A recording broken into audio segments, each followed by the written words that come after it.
travaux pour les deux panels qui nous restent pour cette matinée. On n'a pas assez de temps d'ici le déjeuner.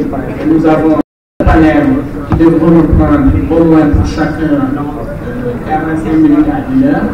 Et je crois que si on a 45 minutes de débat pour le premier panel, plus 15 minutes d'échange, de discussion, et le deuxième panel aussi, on va enchaîner.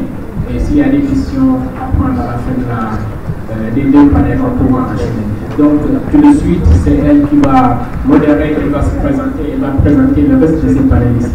Donc, mon mandat est momentanément suspendu.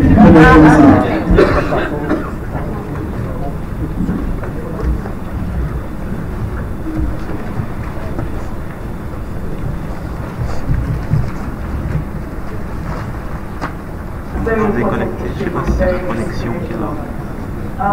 Ok, c'est bon. Given a very difficult task of trying to cover lots of interesting topics in a short amount of time, but we'll do our best.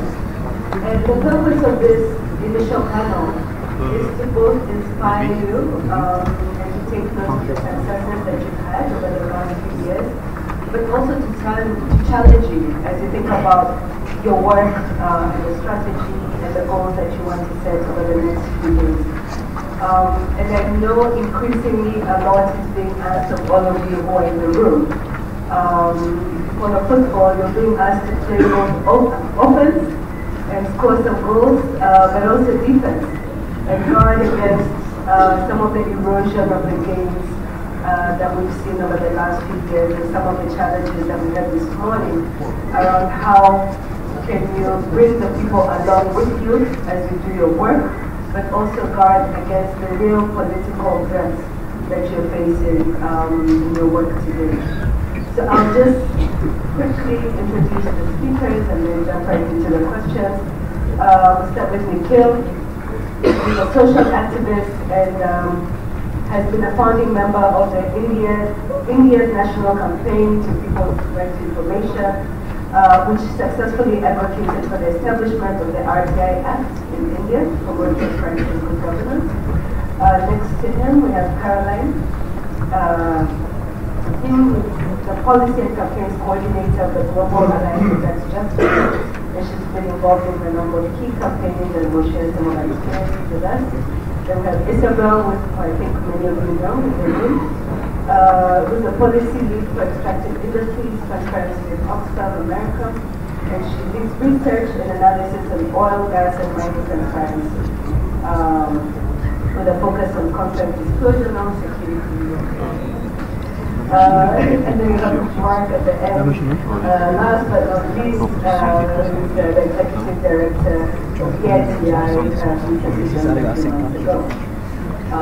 thank you. And we'll be here. And I'll start right off with Nikhil. You have been at the forefront of the RTI campaign in India.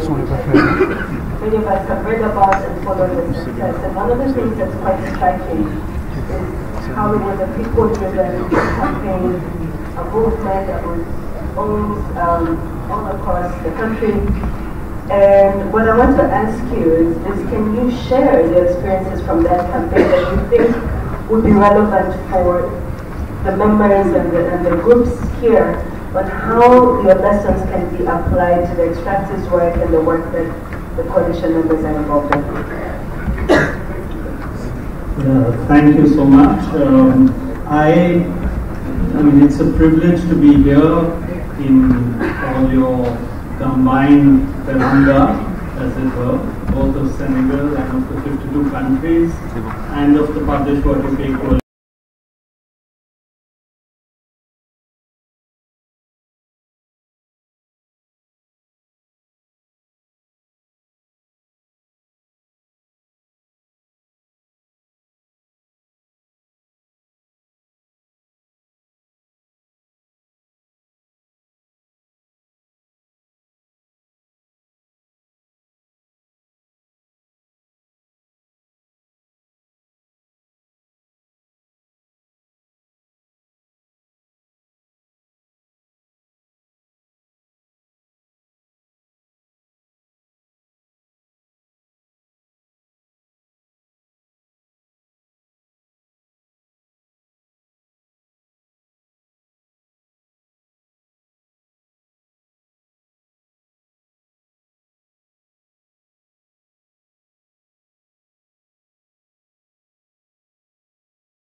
gone far beyond any of us.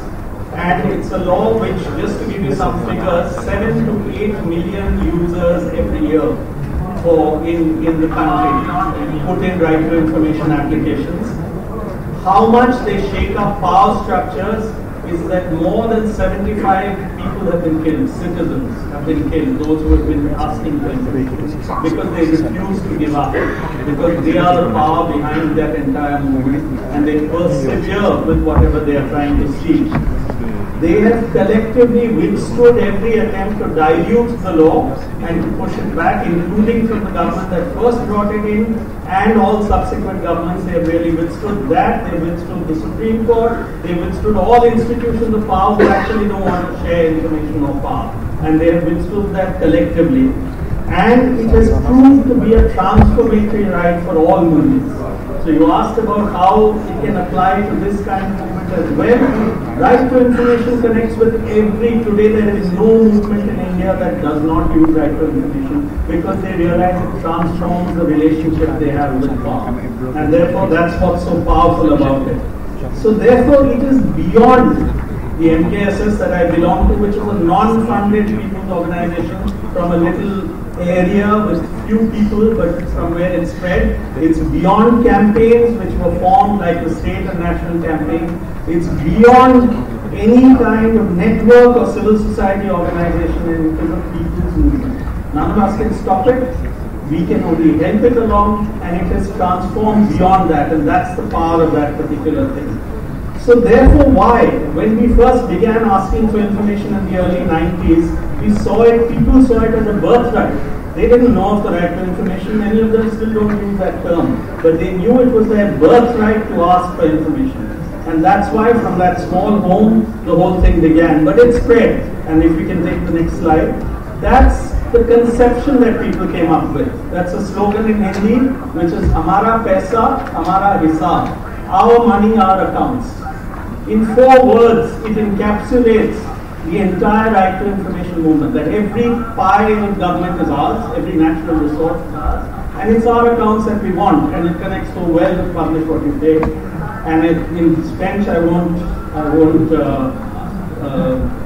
venture to say it, because I make a hash of it, but you can see that it's written there. So that's used in every single Indian language as one of the defining slogans of the right to information movement.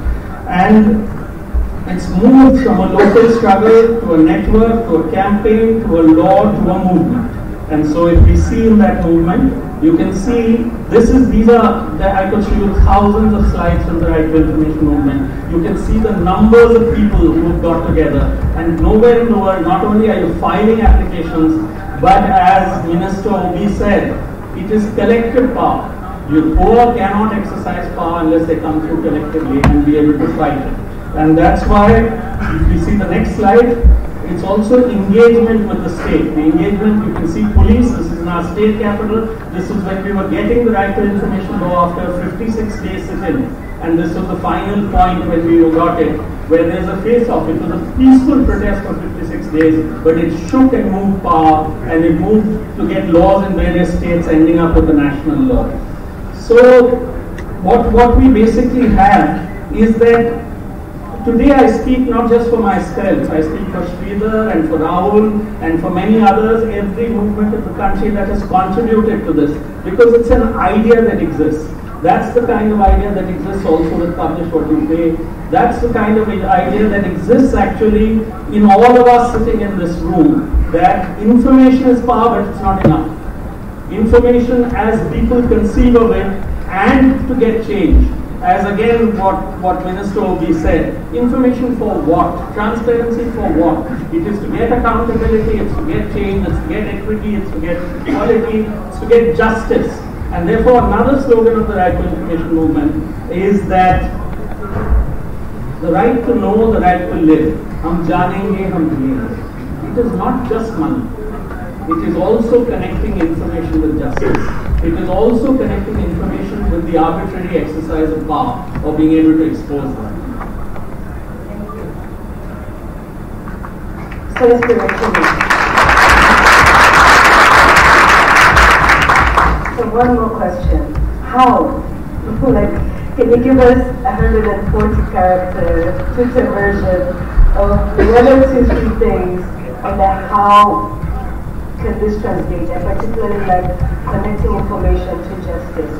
How can individuals, groups in this room start to think about over the next few days? There have been wins on information. How do you connect them with social justice issues and issues that are concerned to the people? I'm going to take 3 tweets. That's right. I think connecting it actually, now we need to get into the specifics. Very often, many of us, and we are, India has this very powerful range of different organizations working, accuse coalitions such as this of being elites in the sense of technocratic elites. I think we really need to understand that we have technical domain knowledge which we need to empower with people and get embedded within people's movements. And that's the thing, and it's not to get rid of that, because people's movements also want that information. They want to be able to tap into our knowledge. So today we are talking of digital governance across the world. Even extractives and all its information of money is on the digital medium. Everything in India is put into what are called management information systems, MIS. We are demanding a Janta information system, a people's information system. Not for the manager, but for the people. So if we can take the next slide. This is an example, actually, it's a very, I wish I could have shown in 3. We have a National Rural Employment Guarantee Act that spends $11 billion. Every bit of information, because of the right to information movement, is transaction-based and online and on the web, so that anyone in the world can access any of those billions of transactions. But what does that mean to the village who cannot, the people who are in that digital divide? So a summary of that information is painted by law on the wall of that village. So you can see this is a little shrine on that is painted the name of one work, how many people worked, how much money they earned, and like that in my state there are 100,000 walls just for one particular program. Can you imagine in mining and extractives, if you have in that 99% of India's 92% of India's mining is said to be illegal. If you were to have painted on the wall with coordinates, what is the mining lease of that panchayat, people would take them to task. They would hold them accountable. And that's a fantastic means of transparency and technicality. Just 2 very quick things. We need to celebrate the synergy of a large right to know movement with the domain knowledge and the specificity of a particular right to know campaign. And that's what we've done with people like Sridhar and Rahul. And I want to just, with one more thing in this little thing, we have silicosis. I don't know how many countries here have silicosis as a problem. And I just see a show of hands.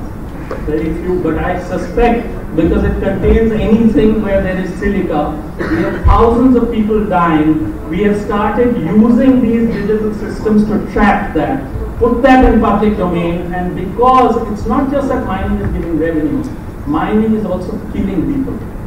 It is blood money as well, and that needs to be known to society. Who is paying the price for whose development, and what is the model of development? And that's another very big area of human rights and justice, where if we use transparency, we can make a difference to saving people's lives.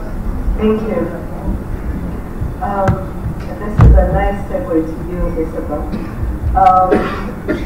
Let's talk about some wins in the areas that you've been working on over the last few years. For example, increased transparency now around contracts, improved mandatory disclosure. What do you think tips the balance over the last few years, and how can we learn from those wins? Well, thank you, Maria. First of all, I just want to say that it's such an honor to be here with my brothers and sisters at PWYP, to recharge our batteries and sharpen our advocacy and our arms for the next battle. It's such a pleasure to be here with so many new people and new faces and these old timers who we've been in this fight for 15 years. So what's the balance? In short, PWYP. More than a decade ago, this coalition started asking for disclosure of oil and mining deals and the payments that companies were making to governments. And we wanted to break the monopoly of power, as the minister said earlier, that was maintaining the secrecy around that. And thanks to Publish What You Pay, we now live in a world, like we heard earlier today, where the payments made by oil and mining companies are not only required to be disclosed, they're expected to be disclosed. It's becoming a norm. That was because of this coalition. Companies now have to publish what they say. And we never thought that we'd be here 15 years ago. We never thought that we'd be sitting on the stage talking to new friends, and this would be a fact of the world that we're living in. And I think it's very important as we meet together over the next few days for us to remember that winning creates political power. The wins that we have together create power. All of our wins are collective in each country. But I just want to flag a couple of other areas of wins is that thanks to our movement, we're also living in a world where now there are at least 1,700 contracts from over 90 countries publicly available. Check out resourcecontracts.org. 31 of 51 EITI implementing countries have disclosed contracts. At least 18 leading oil, gas, and mining companies support contract disclosure, and that includes 7 out of the 9 industry board members of the EITI. That includes Shell, BP, BHP, Newmont, Total. This is not insignificant. I think check out a report that we've done called Contract Disclosure Survey for more details. But to get to your question, how do we get there? I think there's a lot of lessons that we will be sharing over the next few days, and we don't have time to talk about all of them. But a few lessons are, we had a consistent and clear call for disclosure. We set the bar, and it's wonderful to see that our strategy now sets the bar again. We have contract disclosure and beneficial ownership as top policy priorities for the next 5 years. I think setting the bar and making it clear is very important, but also having the arguments, the economic arguments, the human rights arguments, community support, support of friends and allies to push that policy ask. We built that as well over the years. We also had multi-dimensional advocacy, which I think we all know what that means. I was the United States coordinator for Publish What You Pay for a few years, and I know that coordinators have 50 jobs, and it means that we are advocating with government, companies, international financial institutions, donors, the EITI, and all of this and all of us pushing together led to the situation we have right now on contract disclosure, where it is an emerging global norm. And lastly, in terms of what we've done to get there, we built one win off the other. The IMF supported contract disclosure in 2005, again in 2007. The UN endorsed it in 2010.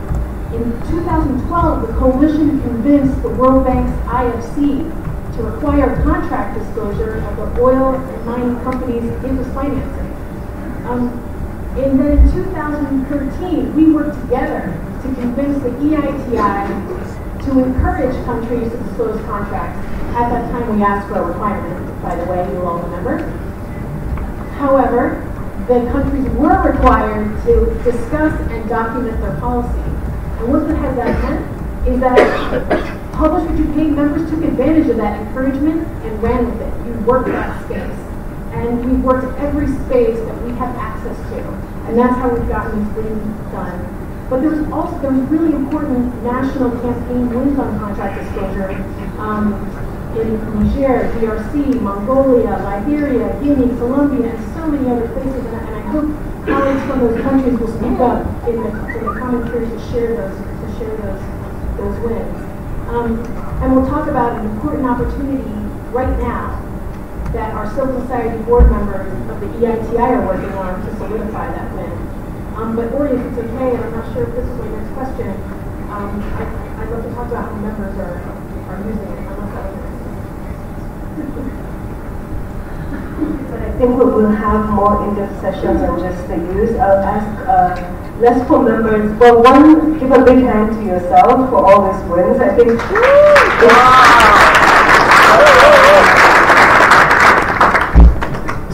two things you said that I think are important. One, wins create power, and so I challenge you to think about what you're going to do with the power that you have. And I think don't underestimate the power of norms. Those of us in African countries that are part of China's silk, what is it, belt route, are starting the fight now for disclosure on those contracts. That, you know, there is a big fight probably coming in Kenya around the railroad, and a lot of those conversations are hinged and are being given by the norm sense on conversations around extractives. And so extending that, asking our governments, like, what are you signing us up for? So I think thinking about broader coalitions beyond just extractives and sharing your lessons with other fields will be important. But my second question was going to be, how do you connect some of these wins with the community level? Like, how do you translate it, or how do you think about the impact that this is going to have on the ground? So this, coming back to the people, linking the power with the people question. So I do encourage our friends in the room who do this work to speak up and have been doing this work for many years. I think this is extremely important. Well, first of all, I want to say that contracts are our friends. Even bad contracts are our friends. We need to get into the detail of what these deals entail, because it's not just about us. It's actually not just about our children. It's about our grandchildren and our great-grandchildren. These deals affect us for 10, 20, 30, 40 years. They outlast most governments. What's decided in this election cycle will impact us all for a very long time. And I think, you know, that when a deal is already signed and it's disclosed, the story is definitely not over. What incredible work that PWYP members are doing is working, for example, with communities who need contracts to diagnose whether they were able to influence the projects that were licensed. The contract tells us the story of a mine or an oil project. It tells us what it's going to look like over time. Communities that have been doing advocacy around oil and mining projects need to know what's in that contract to know if that advocacy worked. And if it didn't, what are the problems with that? They can also use those contracts to identify future risks about what this project is going to look like in the future, what new development, what new digging for resources, what new pipelines are coming. And then it gives them opportunities to identify when they can influence project decisions in the future. But contracts are also crucial to protect our work on women's rights. Those that are now working on women's rights issues use contracts to understand the terms that define, as I said, the project plan, but very importantly, the volume and the timing of government revenues. Many contracts define what should be transferred, the percentage of what should be transferred of the payments from companies to subnational governments. It's crucial that women have the opportunity to influence those spending decisions, but that they're able to hold government accountable to transferring the amount that's due according to a contract. You have to have a contract in order to define that. But groups are doing incredible work in protecting state revenues. They're doing work to look at what contracts say about the costs that a company can recoup for their investment, and then when government will make money. So maybe I'll stop there. I'll be happy to take further questions. Over to you, Mark.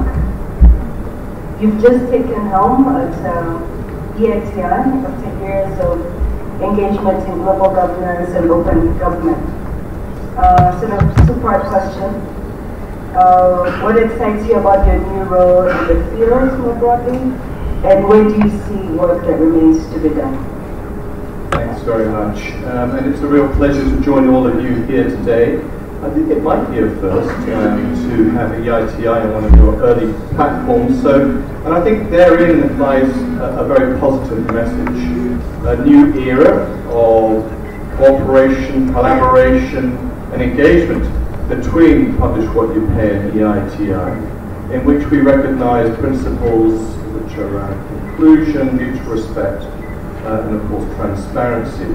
For those of you with long memories, you'll know at times it's been a rocky road and a complex relationship, and one that we want to overcome some of that sometimes antagonistic relationship, to look for ways in which we benefit from your activism and advocacy, whilst of course we playing this critical role bringing together these three constituencies for a consensus building mechanism.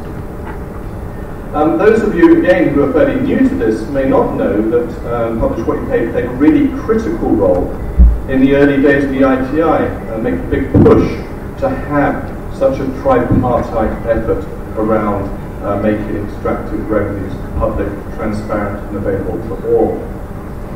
So we absolutely recognise the importance, the significance of civil society work and advocacy, and encourage you strongly to keep pursuing those efforts, such as those we just outlined around contract transparency. A third point is the work you do, of course, is not just focused on substantive issues, much important as that is, around contract transparency and beneficial ownership, etc., but it's in the preservation of civic space itself. And those of you who know EITI well will know we have a civil society protocol that actually creates, upholds that space for civil society in 51 countries to play an active and influential role as a critical constituency of the EITI.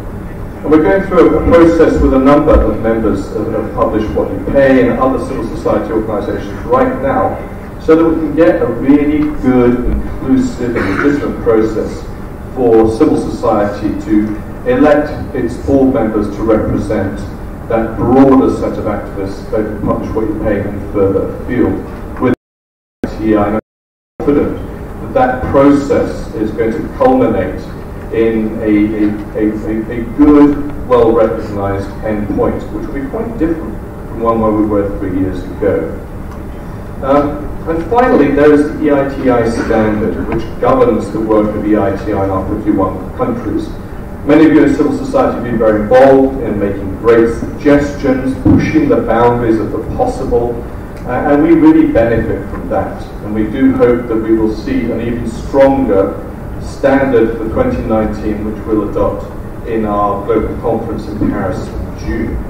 Now, very specifically, I was asked about me and the EITI. It was a really attractive opportunity after 3 decades of work in governance and transparency across government, foundations, research organisations. And I've long respected EITI from afar. I've never had a very close engagement.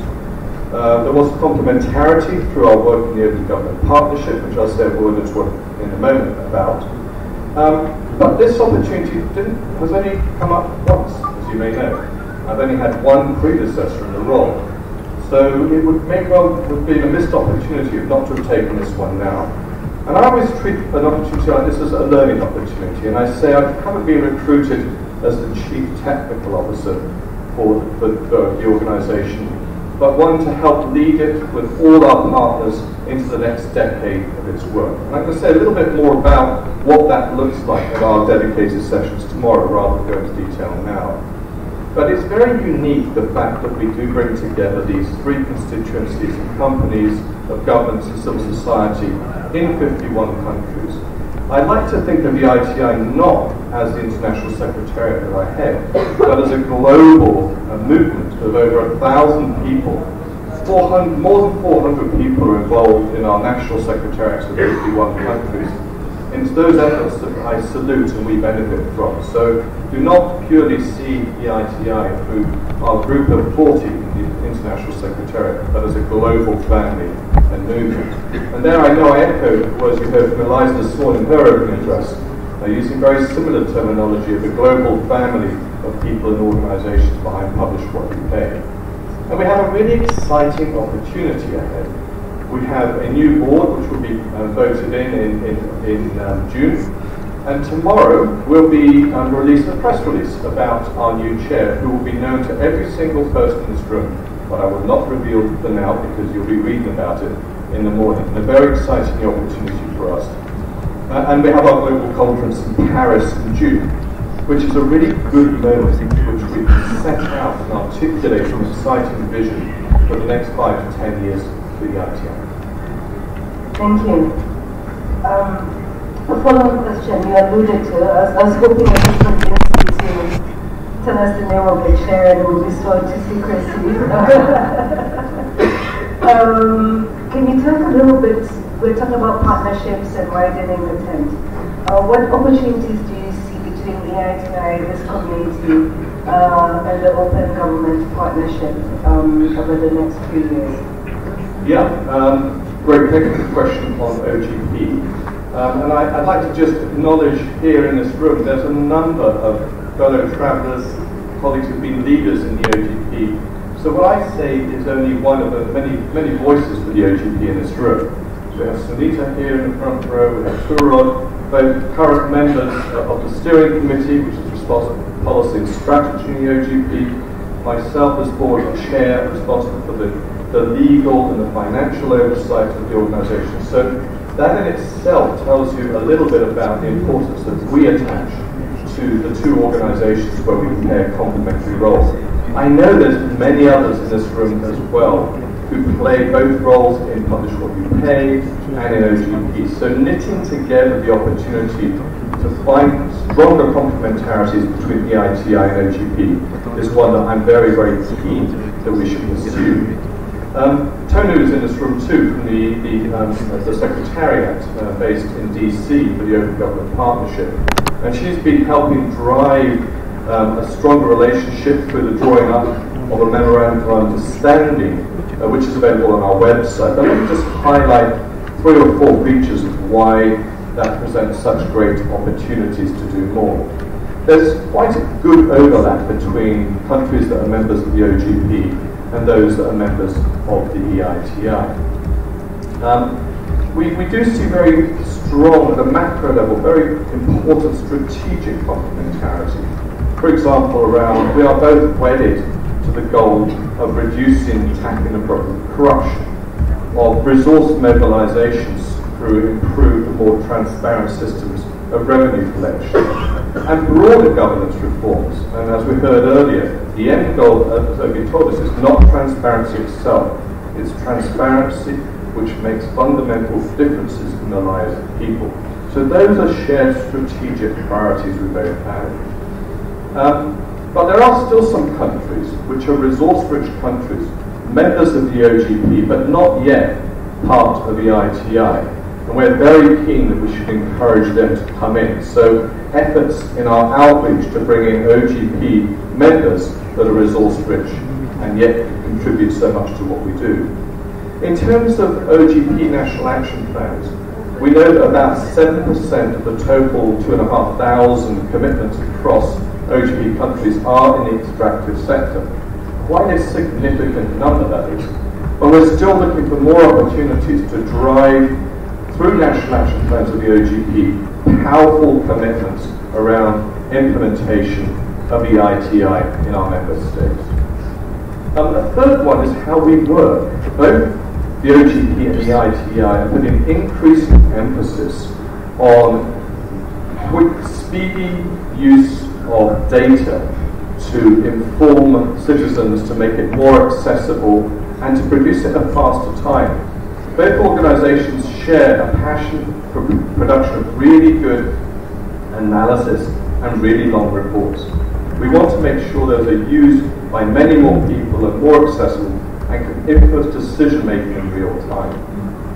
Our MOU sets out ways in which we want to work together, having joint events, joint board engagement, and we have 2 important events in 2019 which are going to complement each other. The OGP's Global Summit in Ottawa at the end of May, and our global conference, now confirmed for the 17th to the 19th of June in Paris this year. We also finally share very strong interest about stories of success. And Sanjay, the CEO of the Open Government Partnership, is doing a really great job of bringing to life impact around stories of success. Last, but absolutely not least, is we both share a really keen interest and passion in making gender much more an integral part of what we do in our respective organisations. OGP has already gone further. It's an integral part of their summit in Ottawa in May, not least prompted by very strong encouragement by their hosts, the Government of Canada. We too are now exploring about how we mainstream and commit to gender across a range of our activities, rather than having it as something that is an afterthought and not properly thought through in the way we do our work. So therein lies another area of complementarity. So for all those reasons, you'll see much stronger links between the OGP and EITI, much as you will see the same, but in different ways, between Publish What You Pay and EITI. And the last thing I would just simply say is come to our session tomorrow if you want to hear about how we plan to take forward work around contract transparency, around beneficial ownership, around commodity trading, and how we're going to grapple with difficult issues of climate and environment and giving impact much more serious attention in our work as we go forward. Thank you. Wow, thank you for summarizing. That's a lovely opportunities, and perhaps we should ask for more reports in the national action plans when we think about making data more accessible. And last but not least, you have Caroline, who is also the mother of the youngest attendee of this conference. You've seen her daughter probably around. Took me back to when I used to travel with my kids when they were younger to the conferences, and I think it's great that we're seeing more events accommodating women being able to participate and travel with their families. My question is quite broad, but I think important. Two-part question as well. I'll start with the first one. Why is you spend a lot of time on tax justice? Can you share with the audience why tax justice is central to the accountability agenda in the extractive sector? Thank you, Ori, and I think I also want to take this opportunity to thank the organizers for inviting the Global Alliance to be part of this Global Assembly. All our 5 regional autonomous networks are also glad to be represented here. So, Ori, when we talk about tax justice, this is an ideal where we look at creating a world where fair and transparent tax policies are able to counteract inequalities within and between nations, and also to generate enough public funding to fund quality public services for all. However, we've seen that aggressive tax avoidance and tax evasion by multinational companies and the wealthy elites through sophisticated tax planning schemes like transfer pricing, profit shifting, really makes governments not to be able to realize this very core objective of revenue generation and redistribution. And this is made possible by a number of enablers and intermediaries that we also need to be very keen on. We look at law firms, banks, accountants, tax havens, secrecy jurisdictions, really enabling the flows of illicit finances from nations. And empirical evidence is crystal clear that nations are really losing massive resources through these illicit financial flows. Let me give you some statistics. The IMF estimates that annually, governments lose up to $600 billion through tax avoidance. 200 billion is from developing countries. This money would have been used to provide public services that these developing countries are in dire need of. And the most shocking is that multinational companies within the extractive sector are the ones that are the biggest perpetrators of illicit financial flows. The Tax Justice Network puts this figure at $500 billion annually that countries lose through profit shifting. what does this figure mean? When you look at the amount that the global north gives to the global south in aid each year, this figure is 4 times that amount. So this clearly tells you that the global south is actually a net creditor to the whole world. And therefore, we really need to join together in solidarity to ensure that there's tax transparency. When I move a step lower and I go to and I look at the Africa region, the Africa Union high-level panel that was chaired by Thabo Mbeki, the former South African president, his panel did a report in 2015. And they revealed that African countries lose up to $50 billion US. This was in 2015. Their latest figures put these statistics at between 80 to 100 billion. Less than 3 years later, this figure has more than doubled. So it shows you that we really need to take action for tax justice, especially targeting multinational companies within the extractive sector. When you look at the Panama Papers that were released in 2016, over 1,400 files mention companies that have interests in natural resource extraction or in minerals. So it tells you the role of tax havens in really perpetuating illicit financial flows from countries at all levels of development, and therefore it goes far to say that we need to take action on that. Most recently, we have the Paradise Papers that were released in 2017. A year later, we've not seen much action. We've not seen governments taking action towards addressing issues of illicit financial flows. Progress has been made, though. It's not all doom and gloom. Let me talk about some of the successes in that regard in terms of ensuring the tax transparency. We've seen the OECD, which is basically a group of, it's a rich countries club of sorts, you know, the G20. They came up with the BEPS process, the Base Erosion and Profit Shifting Initiative. This project, of course, brought about solutions. We have the automatic exchange of information, which of course is underpinned by right to information laws. We also have beneficial ownership registries, which I know a number of initiatives are supporting that, including Publish Pay and EITI as well. And there's also the country-by-country reporting. And in the morning, we had one of the speakers also talk about the Africa Mining Vision, which is also a great framework that would underpin the fiscal regimes of natural resource extraction. As a global movement, the Global Alliance has also done a lot of work in ensuring that there's tax transparency. And we have a global campaign under the banner of multinationals pay your fair share of taxes, whereby we call on governments to ensure that multinationals get to pay their requisite fare of taxes, that they don't get to reduce their tax burden, because when that happens, it's the local person who will take up that burden, who will be able to pay those resources.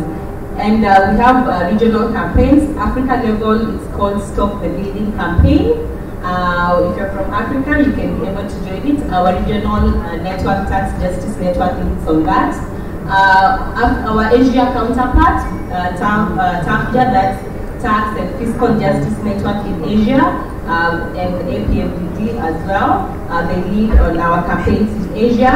In Latin America, we have Road Justice Fiscal leading our campaigns, and we have our Europe network and North America networks as well. So in terms of challenges, Ori, and I'll try to cut my presentation short. When you look at the BEPS project, yes, it brought some solution, but the solutions were limited in scope because the profit shifting issue had not been addressed, and therefore we still really need to take action on this. We are also worried that developing countries are not on the table when tax rules are being made, and therefore we demand for a global tax body to be set up where all countries are on the seat and are able to contribute to making tax laws. Because my boss always says that if you're not on the table, then probably you're on the menu. So all of us need to be on the table and we need to be contributing to these laws. So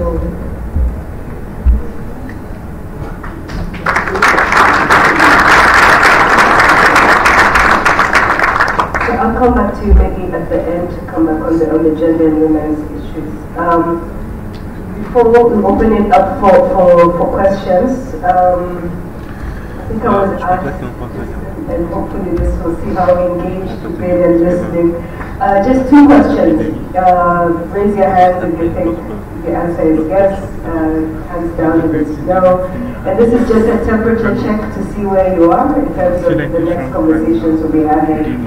I think the first question is, with all the transparency successes that we've been hearing about today, that we'll be talking maybe over the next few days, do you think that there's been an equivalent or commensurate amount of results when it comes to accountability? So there's lots of traction on transparency, but then on the accountability piece, how many of you think that there's been progress on accountability? Wow. So commensurate. So accountability means that people doing what they need to be doing with the information that's being shared.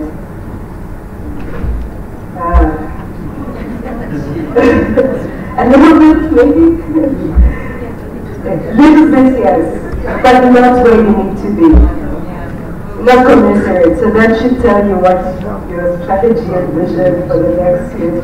You know, the what question, yeah? The information for what perhaps there's what to be done. Second question. Is there a sense that the Publish What You Pay movement today is too technical in terms of your language and framing campaigns? If you agree, put your hands up. Okay. Interesting. Yeah.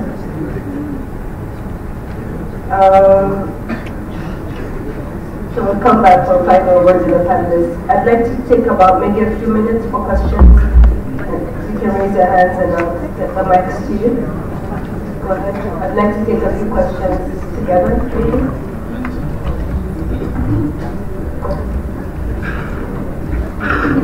If you could say your name and the organization, please. Okay, my name is Bishop Maburo from South Africa, organization called Mining Affected Communities United in Action. In short, it's called MACO. I think the question I have firstly is for the last speaker, Caroline. Is it possible that is when we find out as the tax justice able to find out how much is lost by these tax dodgers, capital flight, use it to try and get back that money because it's too much. We're talking of Mark, I'll be short. I'm concerned that we're not only talking about publish what you do, but we can talk about publish what you're going to mine. But how long you got to do the mining in that case? That's not possible. And then, to me, we need as South Africans to force ETI into South Africa because they don't want to join because they think they are transparent enough. So what can we really push to make sure that?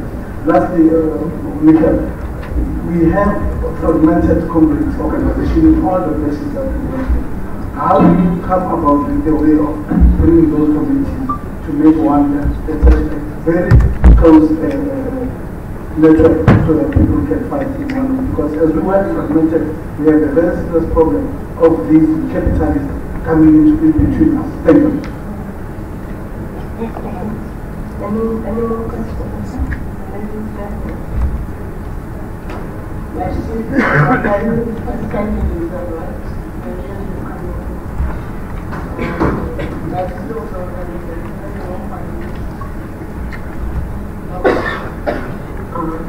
Ma question est d'abord un peu satisfaisante. J'ai vu déjà les femmes qui sont un peu représentées. En ce qui concerne, je n'attendais pas que ça m'engage. C'est trop dur.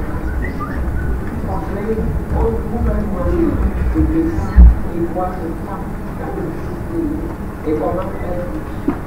Par rapport à la jeunesse alliance, j'ai l'impression qu'ils sont abandonnés parce que c'est des pays dans la bouche où personne peut-être n'entend un seul. Ils croient en ce qu'ils font et ils pensent qu'un jour ça changera. Par rapport peut-être d'autres choses, l'environnement, qui doit former. Et si on ne forme pas ces jeunes, ces femmes et la minorité handicapée, je ne crois pas que nous parlerons d'un environnement. Merci. Peut-être demain, on pourra bien m'éclairer.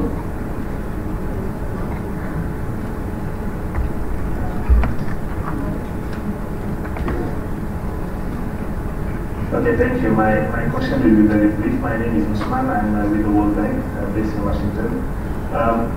Just a general question. Do you think that we are in a global environment where we have less enabling factors that can really help promote transparency and accountability?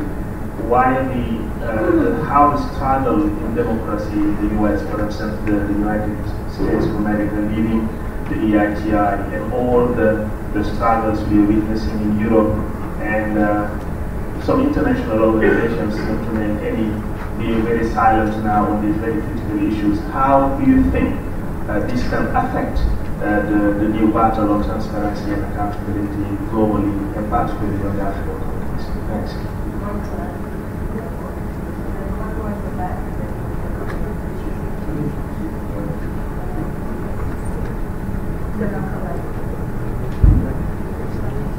Thank you very much. My name is Chana Mukumba. I'm from Zambia. I just had a question for Nico. You had some really powerful pictures, I think, that you were showing us.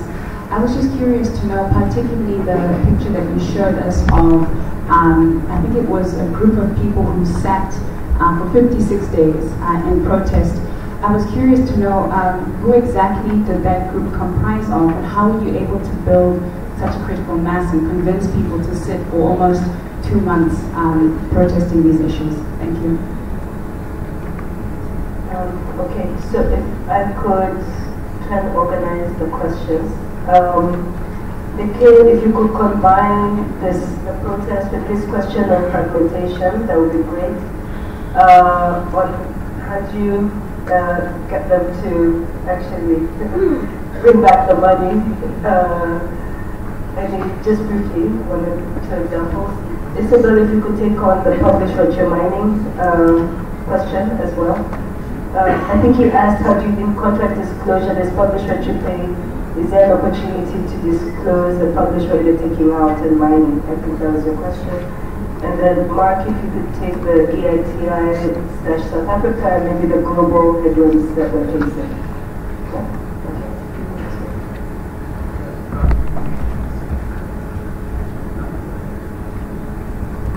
Yeah, both fragmentation and the critical mass actually relate to each other. Honestly speaking, when we first started working on this issue in the early 90s, friends amongst our more radical friends said, "You've gone crazy.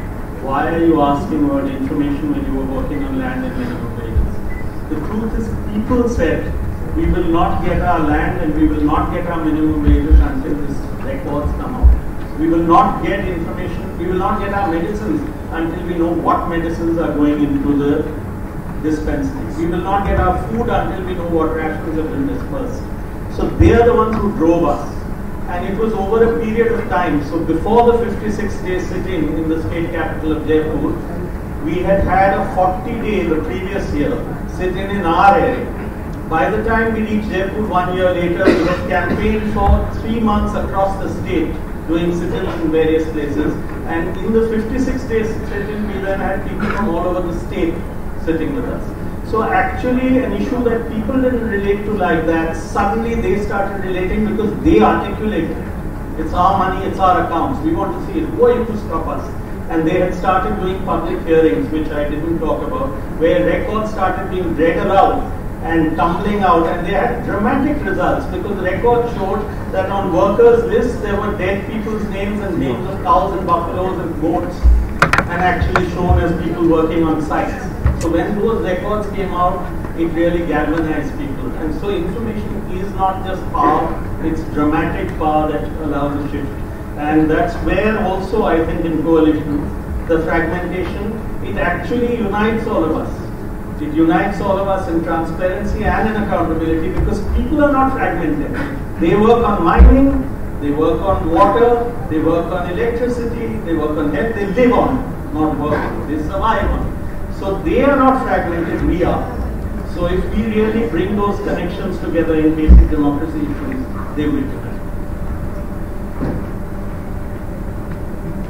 To answer your question, the report I talked about before by the Publiez panel, it was aptly titled, Track It, Stop It, Get It. That ideally is what we are talking about. We need to stop the illicit financial flows.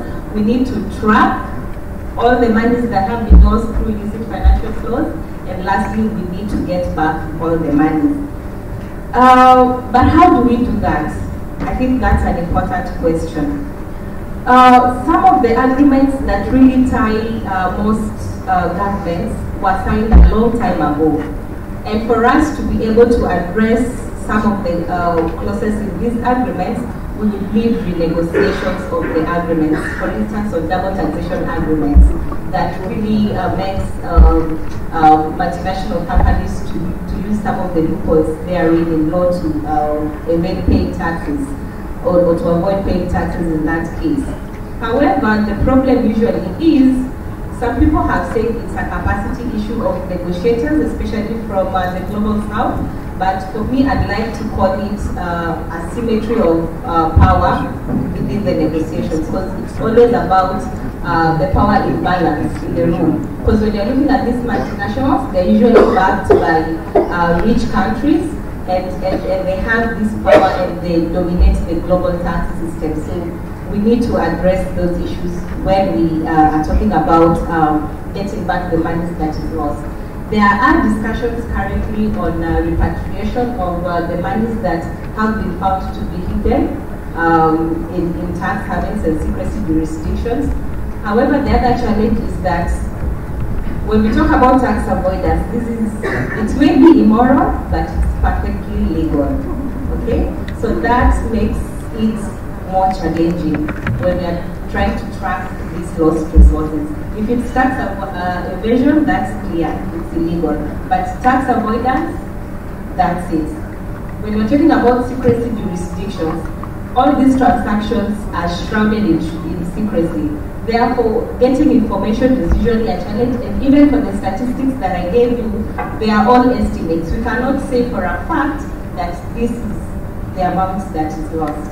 So yes, we need to take action to ensure that we get the monies back. Thanks, Ori. On the question, Nishek, on your question about production and how to monitor production, I think that the monitoring of both production and costs are a new frontier for our coalition. I think these need to be really important priorities over the next few years, because sometimes we're stuck with the contracts we have, and the best we can do is make sure that we at least get all of the money that we're supposed to be getting out of these contracts, right? And that companies are meeting their production commitments. But I think there's two things I want to say on production. I think there's a lot more that we can do as a coalition to get information from corporate disclosure to investors. There's a lot of information that's published in Canada, for example, for Canadian mining companies about what they project their production to be.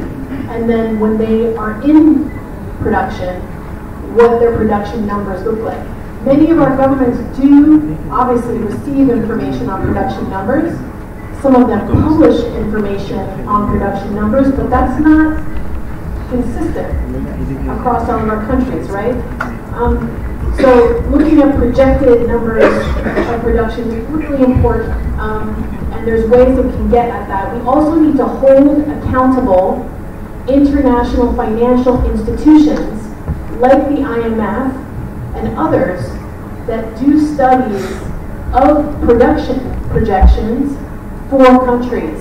And say, for example, before production, they'll say, we are expecting billions in revenues or billions in productions, a reserve of this size. And then actually, when production starts, that may look different. So there's a whole area of work on production into the future that I think we can do. There's a lot more we can do there. And then when you look at actual production, when projects have started, what can we do? One thing we can do is we can look at payments that they're making that are based on production, like a royalty, that's based on the value of production. And we can look for red flags, and we can call on our governments to do production audits. And that's a big question. Looking at our governments, do we have the capacity to do a production audit? These are important questions. We don't need to know the amount. We could just ask about audit capacity, and then that brings me to costs. If we're stuck with a contract, it could be fair or unfair. What we absolutely have to do is be on top of the costs that are being claimed in the exploration and development period, because companies get paid back first before governments get paid. And we need to make sure that we are controlling those costs. And we don't have to know necessarily what they are. There's ways we might be able to find out, but we can ask our governments to audit those costs. And this is a very important, very simple ask. And also that ask allows us to make alliances with the tax authority and actually gets at building some relationships with some champions in government that are also interested in addressing some leakage of revenues from tax avoidance schemes. So those are just a couple of ideas looking at production and costs that we can tackle over the next few years. Thank you. Thanks for the question, Usman. You asked about the question in terms of the global political environment that shapes our work. I'm an incurable optimist. It's true. Of course, we have a number of governments around the world that have either explicitly or implicitly pushed back on this agenda. Yes, of course, we see that in the US, and it was a setback that this administration in the US decided to withdraw from being an implementing country of the EITI. But at the same time, the US continues to support, as you know, the work of the EITI in a number of important countries. So even if, as an implementing country is withdrawn, there are those who continue to support our global work in priority countries. But the other thing is that one should not read political opportunity purely by the leadership in particular countries.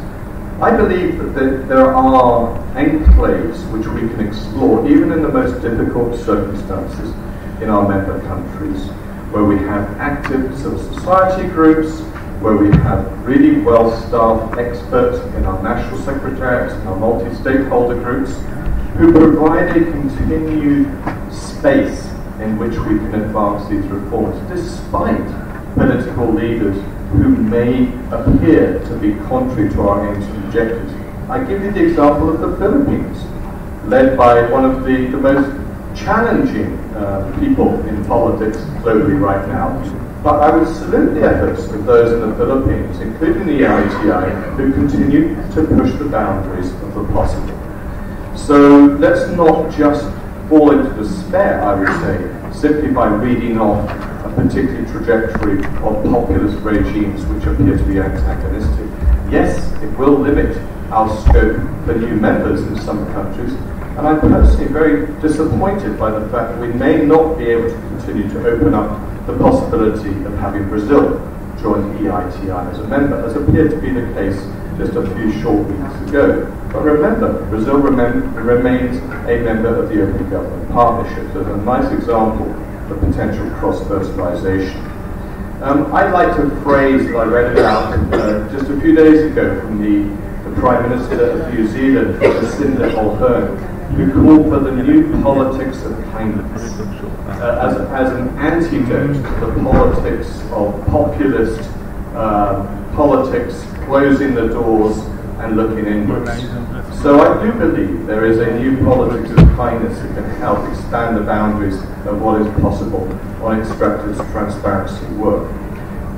Our friend from South Africa, I'm really glad you mentioned that, because we very much have our eyes on South Africa as a potential entrant into the EITI. It's been a long existing member of the OGP. It's a major economy on the continent and of course a major producer of extractives. I was discussing our priorities for outreach with our new chair-to-be just earlier this week. South Africa is at the top of our list. We will go together and prioritise a visit after the elections.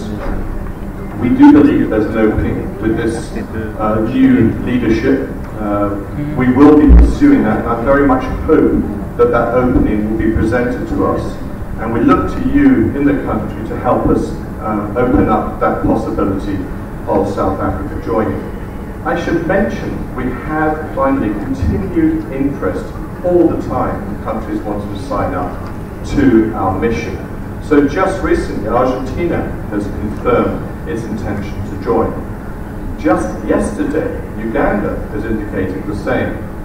And earlier this week Niger has voted to come back in to the EITI. So even in some of the most difficult environments there is interest in rejoining, and within that set of countries there is new leadership which can galvanise the movement towards.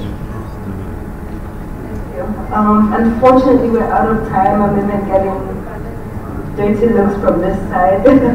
So, a big thank you to our panelists.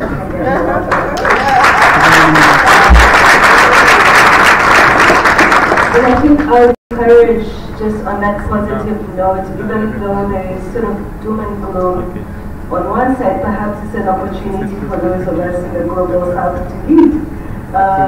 There is a shift in the balance of power. There's no longer sort of moral authorities in certain parts of the world, and a good opportunity to lead. And I think if you're following the ongoing discussions around rethinking capitalism, billionaires, taxes, and so on, the trends, the negative trends, aspire different conversations about how we think about our world. So I see this as an opportunity. I'm going to ask Nikhil to lead us in a final participatory exercise before we are... I know we are out of time, so I'm going to very quickly, because it's people participation and power, and I'm a campaigner, and the chat doesn't quite do it for me. If James also, we can get those earlier slides just where people were there. I'm going to say the slogan in English, our money, our accounts, and I want, please join in that particular slogan, because I think it does both right to information and publish what you say. So I'll say our money, and you have to say our accounts. Say that and the next slide. So shall we do it? Our money! Okay. So this is a very good indication that you're, how many of you think you're middle class? How many think, show of hands. How many think you're affluent? So it's the affluent and the middle class who don't say slogans properly. Put your hands up properly like a slogan and shout it out fully. Our money! A little better, still not good enough. Our money! Much better. So we don't have time, we are global. I would have liked to have said it in French. And actually also in Walla, but maybe sometime later during the course of this. So one last time, solidly. Really solidly with all our hands up and our money!